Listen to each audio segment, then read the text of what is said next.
Hello everyone and welcome to my humble abode. This is my room.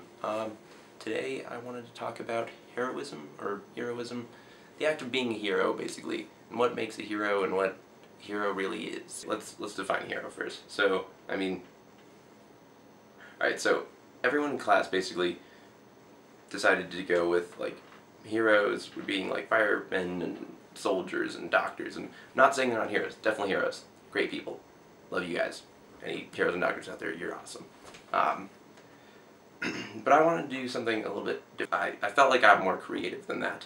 So for me, my definition of a hero would be, let's just go super simple, super obvious, like Superman. He's a superhero, he's a hero, he's a pretty cool guy. Batman, all those, like Iron Man, Spider-Man, like all these really basic, like superhero pop culture kind of things that everyone knows about, right? Anyway, so let's start with Batman. So Batman is obviously a hero. He does everything he can to help the people of Gotham City. I am just going off of my knowledge from basic things that friends have told me and the movies by Christopher Nolan. So anything that's off in there, I'm sorry.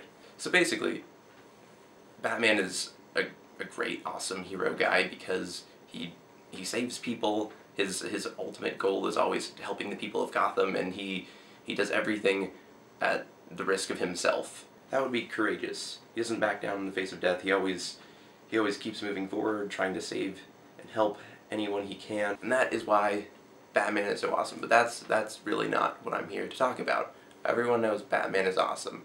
That's just a fact. If you don't think Batman is awesome, you're wrong. I'm here to talk about Jim Gordon, or James Gordon, Commissioner Gordon, whatever you want to call him.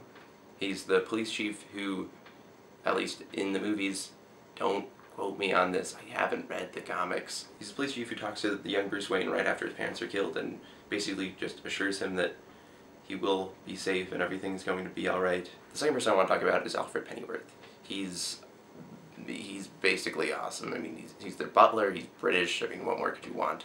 Now my argument would be that Jim Gordon and Alfred Pennyworth are the real heroes of the Batman story because without them, Batman wouldn't exist.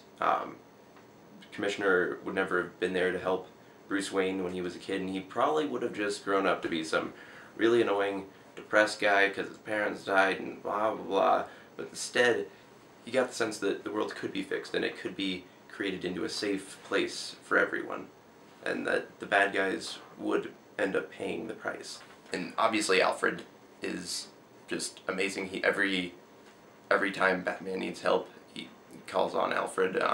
Alfred's always taking care of him. He's always making sure he gets out of bed on time so he can beat up all the bad guys. But more importantly, he's always there to help Batman achieve his goal of protecting the people of Gotham and making their home a safe place. Now, this is a very important characteristic for someone like Alfred to have. He's that kind of fatherly figure that Bruce Wayne doesn't have because his parents died. But it is very important that Alfred is there to push Bruce Wayne, to keep him, basically just to convince him to persevere through all the bad things that are going on, because Gotham is always having tons and tons of terrible problems and terrible people killing all kinds of people anyway. So Bruce Wayne really needs that kind of push from someone who isn't having to deal with that on a daily basis to really convince him that he can in fact do what he needs to do to make Gotham a safer place. Now another hero would be Frodo Baggins from J.R.R. Tolkien's The Lord of the Rings trilogy. He is the main hero. If it weren't for him taking the ring all the way to Mordor and throwing it in the fires of Mount Doom, then everyone would have died and everything. It would have been a sad ending, and people don't like that. But he didn't fail. He ended up bringing the ring to Mordor and throwing it in the fire and killing Sauron and all of his forces. Now, obviously, I am not saying that Frodo is the real hero here. Obviously, he ends up being, the true hero, because if it wasn't for him throwing the ring in the fire, then everyone would have died, and he basically saved a ton of people's lives. Now, it's important to mention that without Sam, Frodo never would have been able to throw the ring into the fire, because without Sam, Frodo would have never made it into Mordor. He probably wouldn't have even made it out of the Shire, because Sam is the ultimate hero helper, basically. He's loyal, he's compassionate, all his entire being is focused around helping Frodo do what he needs to do to get to Mordor and destroy the ring. If you're beginning to see a trend, that's because there is one. Because my argument is that without their without their like wall to lean on, they would never be the heroes that they are to everyone else. And basically their wall to lean on, their Alfred, their Sam, is their hero, kind of. Because without them, I mean, they would fall on the ground. They wouldn't be leaning on anything, they would just fall on the ground. Now, I mean, you might be saying, you can't say Sam's the hero because, I mean, he didn't really actually do the thing. He didn't throw the ring into the fire. You can't say Alfred's the hero because he's this old butler guy and he's not like a superhero. He didn't kill the Joker or stop the Joker or any of that. This brings me to my actual point, what I really want you to get out of it, and that is that the hero is not really one particular person with one particular trait like courage or loyalty or just great physical strength or any of that. Basically, without their helper there, they're not a hero, and without the hero there, the helper isn't really helping anyone.